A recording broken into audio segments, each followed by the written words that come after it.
Hi, my name is Arif Hameed, and welcome to my session on business continuity planning in the new work from home culture. So I'll start off with a little bit about myself. So I'm a senior director at a credit bureau. I handle a team that deals with client cybersecurity assurance. So that includes questionnaires, audits, remediation, support, contracts, RFPs, etc. Prior to my current role, I worked in security advisory, IT risk, third-party cyber risk, as well as IT audit at two of the largest Canadian banks. Myself, I actively participate in industry organizations, including EC Council, ISACA, Cloud Security Alliance, Secure World, as well as I sit on the program advisory councils for some educational institutions for their programs in cybersecurity and IT audit. So why are we here? COVID-19, this is a global phenomenon. All across the world, everyone has been impacted. Depending on which country you're in, certain things are loosening up. But with the coming of COVID-19, there's been a discussion. Is this really a black swan event? Something that was highly unlikely, but would have huge consequences? Or was this a gray rhino, where, especially with MARS, SARS, and all these other flus going around, was this something that we knew that it was about to come, and then we didn't really prepare for it? But regardless, whether it's a black swan or a white rhino, we need to ensure the business is running, and the business resilience is really important.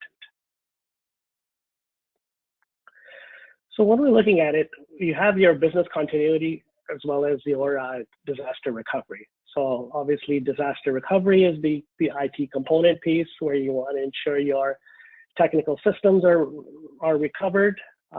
Business continuity, you want to ensure that your business processes are running in an optimal fashion to ensure the business is BAU as much as possible.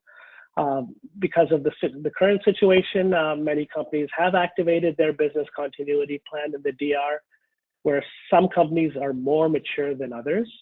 In that sense, some of the companies that are less mature, their plan was limited to just having that capability to work, that remote access, and that's just about it. Others may have actually kind of done a business impact analysis, did some kind of thorough pre-work around, and have a dedicated team around DR and business continuity management. They may have a plan in place, but for whatever reasons, it wasn't tested. The ones that are very mature, they've got something very thorough in place. They've done their plan, they've done failover testing, and if it's a real-time service, they may have alternate work locations that they have seats for, and they're quite mature.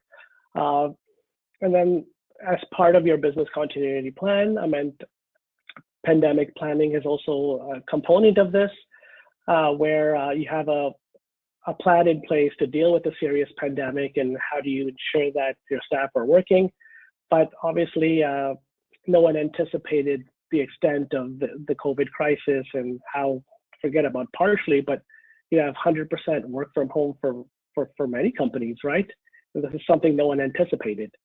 But as an aspect of that, the focus of a lot of DR planning was around production systems and your business continuity plan around the business and people working at alternate work locations. But I think the one aspect that some companies didn't look into properly was the work from home. So people didn't anticipate that work from home would be this extended. Like, depending on your country, you may be in week 7 or 8 of everything being shut down, and your BCM and DR plan in relation to work from home has not been fully developed. And that's the primary focus of my talk. To start off with, in any organization, policies and security awareness. With the new situation, this is probably a good time to kind of really look at your policies. Some, you may not even have a policy around work from home or acceptable use, or even electronic messaging. It's a good time to kind of write them if you don't have them, and then have a look at what are your gaps, right? Do you cover that? And then even with the policies and procedures and standards in place, I think the staff, or you may already have them in place, but the staff may not be aware of them. So just that reminder needs to take place with the staffing that, okay, you are working from home. I mean, there are certain acceptable use electronic messaging as well as code of conduct standards that apply to you regardless whether you're in the office or at your house, right? And this is a good time to kind of send that reminders out, update your policies, and maybe even for those companies that have security awareness in place, maybe set up a one-off or do it a bit earlier. Just it's a great time to kind of remind staff that these are our policies in place, right? That you need to abide by them. And a lot of times people are not aware, right? And this way of having that training, that course, having those communications to the staff, they'll understand what their responsibilities are. So the next aspect is home network. So obviously the staff are at their homes. At times, some people may have their significant other at home. If you have children, you'll have them at home. And everyone needs internet access, especially with kids with online education going on at the moment. There'll be challenges around bandwidth, and your connection can be impacted, and that could bring you down depending on the strength of your own internet connection. So you need to ensure that some of these bandwidth intensive services, whether it's a Netflix or any type of video streaming, needs to be kind of considered, that the children may not, or others may not shouldn't be logging into those services during work hours. But it's not just the aspect of bandwidth. You have your home network with your router and modem. You should ensure that your firmware is up to date. I mean, with the lack of, if you're just like in a corporate network, hardware devices, software is all patched and up to date to ensure there's no any security concerns. I mean, this is a huge security risk if your router and your modem is not patched up to date. The encryption as well on your connectivity should be using WPA2 or stronger. I mean, I know web, where there's a lot of deprecated protocols that should be disabled. For the most part, for anyone that gets the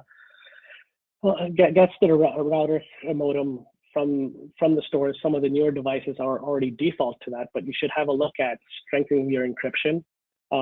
Another easy one is your passwords, whether on your networking appliance at home. I meant if you have a default password, whatever the manufacturer sent or maybe your provider sent, reset it to something that's strong and complex. Like, I know unfortunately it's very common for people to use part of their surname or even their home phone number as their password, which is a big no-no. Try to use something that's 8 to 10 characters with some complexity, lower, uppercase, etc. in numbers. And it's not just for the Wi-Fi. Another aspect is your router. Like, it's very common for people to forget that access to the router, the default is usually admin. People should be going in and resetting those passwords. And likewise, even if you have your password for some time, I meant you should look into changing it. Reset those passwords. I mean, you have at times guests that have come over and you may have not had a separate guest network and they know your Wi-Fi password. So now is a good time to reset it. Another aspect is, I mean, obviously with the lockdown and with COVID, you're not dealing with social distancing, you're not dealing with guests. So another way to kind of strengthen your network setting is to set MAC address filtering. So only your devices, whether it's your laptop, your television, your mobile, any device at the home, you know what should access your network. Anything that is not on that, if that address is not on your filter, then it can't get access. And then just a joke on the side, if you have children, how are you securing them? They could be a risk as well. The next aspect is VPN. So I think one of the major issues that most companies encountered is bandwidth. And I think this has been addressed for the most part. I mean, Everyone has kind of increased their capacity. Others that may have some challenges may have started shift work to ensure that not everyone's on the network at the same time, or they should be kind of doing things offline when needed. So I think that aspect, for the most part, a lot of companies have addressed. But as part of their DR test, you may have tested your applications and other systems, but one of the things that at times is missing is that the VPN failover connectivity wasn't covered in your DR test. And I think that's something that, if that's not in your plan, you definitely should look into, because in the event you have an outage, there could be financial consequences for your business, right? If you're down and staff can't work. The other aspect is DDoS protection. You may have DDoS protection on your external client-facing websites or public-facing websites, but your VPN servers are not within that DDoS coverage, or maybe you don't have DDoS protection at all. Your ISP may have that service for you, for your company. You can add that on, or maybe you need something stronger, or the ISP doesn't have that service, and you could look into content delivery networks where they have a host of options at different strength levels. The next aspect is your VPN connection. I mean, many companies, unfortunately, have single-factor VPN connections, and this is a major risk on your network. You should have multi-factor authentication enabled. I know in the past, hard tokens were quite expensive, so many companies didn't want to go through that option, but you do have the capability of soft tokens. This is it's not as challenging. I mean, you may enable that token on the corporate device, but what's more recommended is out of band, probably on a mobile device if that's possible. The other aspect of the VPN connection is that you shouldn't be using a deprecated algorithm. Like, obviously, some of these VPNs been set up a long time ago. Standards have changed, especially like SHA-1 is no longer a valid hashing algorithm, which is common where some settings have that in place. Like, I guess your security team should look into what are the encryption protocols, because in the event you're using a deprecated algorithm, a lot of your data is at risk, as well as your network is at risk. So within your VPN connection, another important setting is always on VPN configuration. So your staff are using trusted devices. You shouldn't, where possible, it's not recommended that your trusted corporate device have direct access to the internet. Most of this should go to it should all be managed through the VPN, and this way you have logging and monitoring in place, as well as you have additional controls just to kind of manage the traffic and ensure there's security on the device and availability for the staff. I know with bandwidth constraints, you may want to enable split tunneling. So this way, this allows you, for anyone that after they've logged in, they can actually still access the internet without the traffic being backhauled on the VPN. I think this should be definitely controlled. There's a number of cloud applications. You may have your email on the cloud. There's a lot of HR, finance applications where you're using a cloud service provider. So where possible, if you're going to enable split tunneling, you should have a CASB in place. These cloud access service brokers, that will kind of provide you the security, and it should be just limited to specific cloud hosted applications. Alternatively, obviously, CASBs are not cheap. You may want host-based routing rules. So this allows for some of those cloud-based applications where, okay, you know what, we don't provide you open internet access, but there are certain exceptions where the IP address and URLs in, and you can have direct access from your machine after you've authenticated on. The other aspect is VPN sessions should have reasonable timeout sent. Obviously, you don't want people on the network 24/7. even though if they're not doing anything, there is a bandwidth implication that could impact your availability. Moreover, it's a security risk. So you should set a timeout of maybe 8 to 12 or whatever, like kind of makes sense for your business. But obviously, you shouldn't have a always on VPN session. It should time out. Geo blocking, like I meant, if you don't have staff that are working in certain countries, obviously certain countries are of a higher risk, right? This should be enabled. I mean, especially now, depending on the size of your organization, you may not have staff that might be primarily in one jurisdiction. So why should you allow them to log in from countries that you know that they have no business being in, right? Also, to manage your bandwidth, you may have staff working shifts. You may not need people logging in like off hours. So you could probably enable a blackout period on the VPN. So for certain users, they're not going to be working off hours. I mean, let's just kind of control that access, right? They shouldn't be on, and if the need arises, and you can kind of set up an exception process and turn it on for a limited period through your help desk.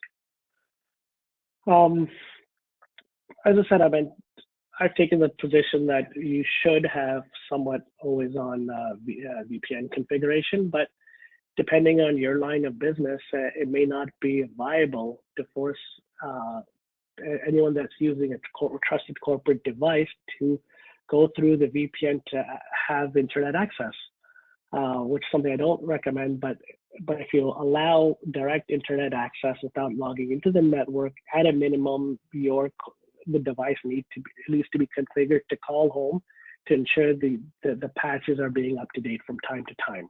So that is the minimum. So the next aspect is the host posture assessment scan.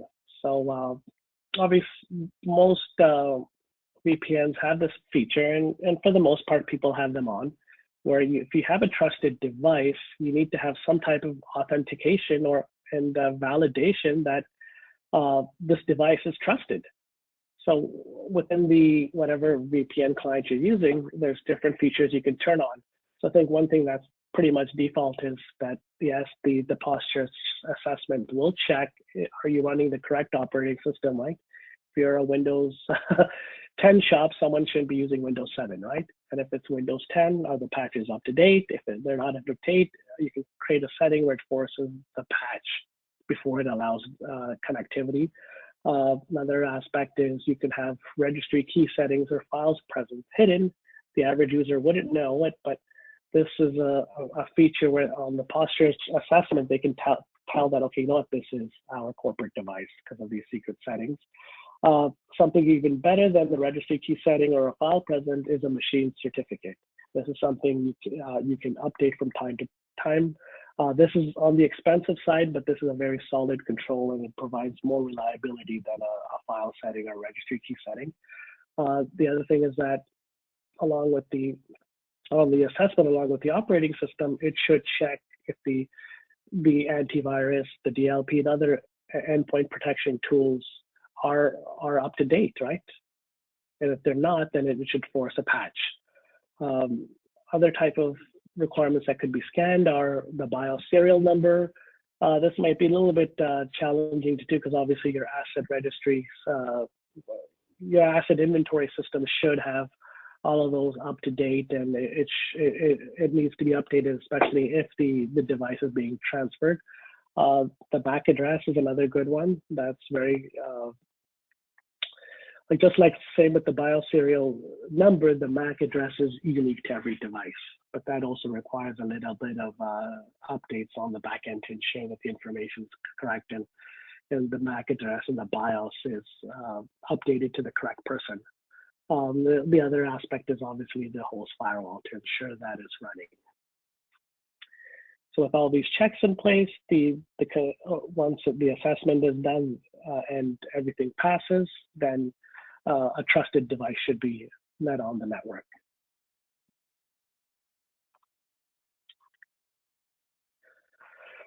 So another huge issue is logical access. So it's just we have all these people working from home, And this presents a huge, huge risk around insider threats. It's heightened. Um, when this, a few weeks ago, when all these companies started getting on to work from home, many people were sending access requests, not just for the remote access, but just a lot of services that they thought, okay, we do need, right? And for this time, a lot of those access requests have been analyzed, approved, and provisioned. But I think the other aspect is, what about people's current access? Uh, a lot of times, people have things that they've had access to, they haven't looked into a while, and they don't really need. And like the management are doing their periodic access reviews, whether it's annually, biannually, or quarterly, but they just don't really look at some of those things that someone may not really need. Um, so this is a really good time to really, and this is an easy control. It's not very costly, right? Where you should go into your access rights of your staff and really evaluate that. Is this access based on least privilege and a job-related need? Do they actually need it? And is it at the minimum level that they need, right? It's not excessive. Like obviously, you'd be surprised if you do this evaluation of individuals' access. Uh, the best next aspect is with the laptops. Although most companies have their golden image and things are very tight, but there are times where local admin is open. So this is a very, very concerning thing, especially for regular users. Anyone can potentially download things off the internet, whether games, other types of software. It could be a freeware, but reality is it's a malware, as well as with with email and phishing and just so many type of avenues where things can get onto the machine. And having this local admin disabled will save a lot of headaches. And it just, if people want to be doing personal things, they shouldn't be using their corporate device. Another aspect is the BIOS. A lot of times you might have a lockdown machine, everything is set, local admin is disabled, but the BIOS has users have direct access. A password has not been enabled. By allowing someone to have BIOS access, unfortunately, if your device got stolen, like someone can basically break into your device through the BIOS. There are a lot of tools that can break into to a laptop or a desktop, right? If the BIOS is open. I know with local admin may not be local admin could still be a concern for some staff where they need those rights, and you can't really knock that down, especially when you're dealing with legacy applications where local admin may need to be needed. An alternative to local admin or something that you can kind of enable is application whitelisting. Okay, fine, the local admin is there, but you know what? You cannot install anything that's not on a whitelist. So that kind of controls where, okay, the user can still do certain things, but they can only install off the whitelist. Also, the other good thing is with the whitelist, if you have that enabled, sometimes the support team may do things that are not appropriate. They have the capability to override the local admin, but by enabling the application whitelisting, you can kind of potentially lock that down or just have an additional mechanism that, okay, you know what, someone has used the local admin and they've also overridden the whitelist. So that's another great control. I've touched on multi-factor authentication, but it shouldn't be just limited to your VPN access. A lot of times you may be using certain sensitive applications, whether on your internal network or maybe hosted on the cloud. You might have single sign-on, but if you want to have that additional level of security, especially for staff that are working from home on sensitive systems or even on a production system, have that initial access of MFA. So in the event that there's some type of compromise, at least the individual the malicious actor may have those credentials, but if they don't have the second factor, they can't get in. They're stopped in their tracks. So data. So obviously, in any company, data is something that is very critical. Um, on an availability perspective, the backups are really important. I mean, companies have their production servers on backup jobs based on, and they have different settings, whether it's incremental, differential, and when the full backups are done uh, within the back-end production system. But something that's overlooked is the backup on the corporate laptops or the corporate devices for critical staff. Um, and I guess a lot of this could be more of a concern is where people are using legacy applications where a lot of the work is saved locally on the machine, and then you'd have to go at a later point to do the upload of the data. Um, I mean, large institutions have, especially a lot of the banks, have automated scheduled jobs to mirror local drives to the network drive. And these jobs are running not daily, but maybe every other day or so. But there's a huge bandwidth and capacity implication, right? Especially now, everyone being working from home. And for a lot of companies, this is not an ideal factor. Um, Alternatively, you can get staff, you can encourage your staff to save the critical data on the corporate network storage, and obviously don't use Dropbox or something that's off the corporate network. But like especially for anyone that's working offline for an extended period, I mean, and you don't have the automated means for whatever limitations your organization may have, and have that awareness to the staff that okay, you know what, when you end the day, please save your work back on the network drive. And likewise, along with saving the information, in the event there's a ransomware attack and your machine is locked, you need the data. If someone has already saved the data onto the network drive or onto your network, okay, if you lose the data on the laptop, someone's asking for ransomware, I mean, here's your backup control. I already need the data. You already have the data and you can recover it, and there's no need to make that payment.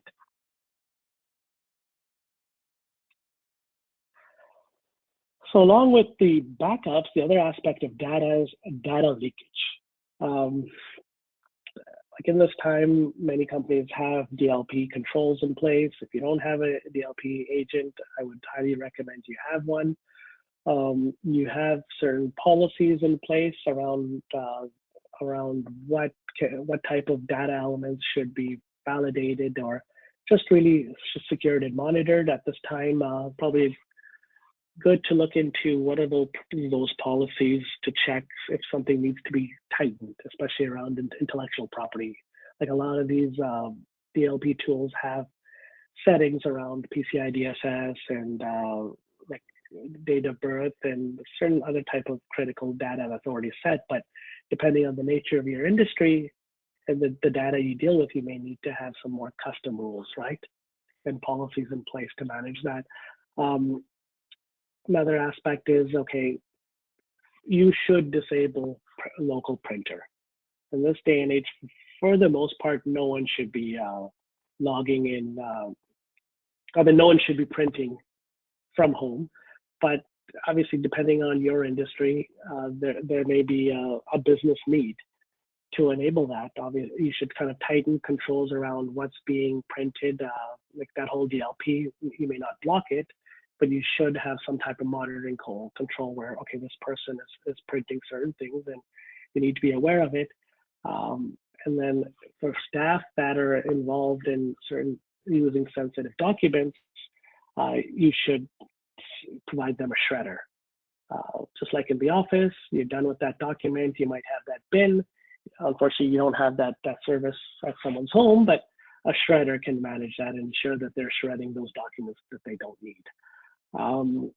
USB ports, this should be locked down. This is a given. There may also be a need, depending on your business, where you need to have the capability to put something on a USB drive.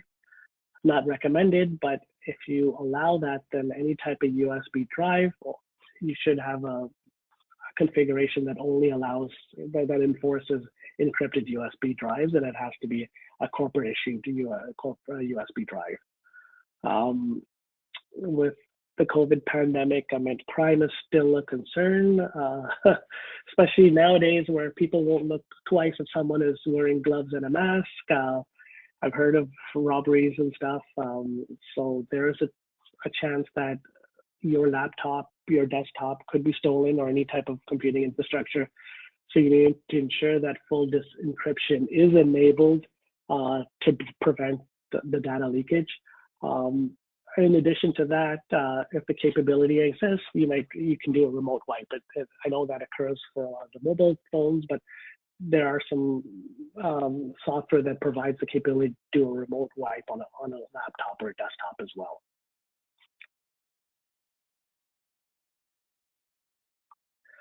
So video conferencing, this is big in the news, especially with the issues around Zoom. So first aspect is that with any type of business continuity and DR, you don't want a single point of failure. And unfortunately, many organizations only subscribe to one conferencing solution. Like I would recommend that for sure get a secondary and maybe even a tertiary video conferencing solution. So if your primary goes down, you have an alternative. And especially if you're an organization or you're part of, especially certain groups where, you know what, they are on long meetings, there's a lot of that engagement, especially with Agile and Scrum, and you're in these long sessions where you really need to have that enabled. You can't, like if there is an outage, it can have huge implications and delays in your project. So you should be looking at multiple solutions. If you're running a video conference or any type of conferencing, you should have at a given an access code or password should be enabled. The conference host, you shouldn't allow anyone to connect until the host is connected. There are some tools that have a lobby feature where, okay, you know what, people are waiting in, and this also allows the host to kind of look into who is in the waiting room and allow them to kind of connect in. And likewise, if someone has shared the access code or the password, the host has the capability to check, okay, you know what, I need to identify this person, you know what, this number is off or their access is wrong. I don't know this person, I'm not allowing them in. Just having that little bit of additional control of round access. At times you may do recording on your sessions. You should also look at the encryption strength. I mean, sometimes, and unfortunately, people may say certain things on these conferences that may be very sensitive in nature, especially around your intellectual property. This is being recorded, so you need to ensure that the encryption is really strong. So in the event that the conferencing solution provider may have a potential compromise, at least your information is secure because the bad actors can't break into it. The other aspect is that you need to be careful along with the recording is there's also the file transfer capabilities. This is a potential data leakage point in your organization, especially when you're dealing with, if you're running a conference and you may be dealing with external parties, right? So sometimes people may accidentally do things, right? There's no malicious intent, but I mean, once the file has been transferred, there can be challenges here. But regardless of the tool, you need to ensure that the security capabilities are understood and applied. And I guess with the news around Zoom, a lot of the companies that have their web conferencing solutions, they're providing like good white papers and documentation on where their security capabilities reside. So in summary, work from home is the new normal. Obviously, the environment has changed. Companies have invested in infrastructure that have supported this. There's a lot of investment companies where they frowned upon it, but now that it's there, staff are used to working from home, and quite frankly, they're seeing the benefits of avoiding long traffic jams, right? When things kind of return to somewhat of a normal, I mean, work from home definitely will be here to stay. So I guess some of the major aspects is that you should look at your controls to determine where your gaps or deficiencies reside. And what is the risk around, especially the availability and security around your work from home capabilities to ensure that it's business as usual. Um, Obviously, there's going to be a number of risks, and you have limited budget, and you may need to do things in phases. So you need to take a risk-based approach, determine what is important to your industry and the staff, as well as to the staff that's performing the work, right? So by taking that approach, you'll know where you should invest your money and what needs to be done before other things can be addressed, right? Last but not least is you may want to consider process re-engineering. You may be dealing with a lot of paper-based processes. With work from home, you've probably had some interim workaround measures, but you should really reevaluate some of these old processes to determine, okay, you know what, how can we digitize and automate this, and ensure that in the event we have another crisis, hopefully, knock on wood, hopefully this COVID is a once in a lifetime event, but we're more prepared. And it's truly more of a great rhino. That's the end of my presentation, but I'm open to any questions or concerns anyone has.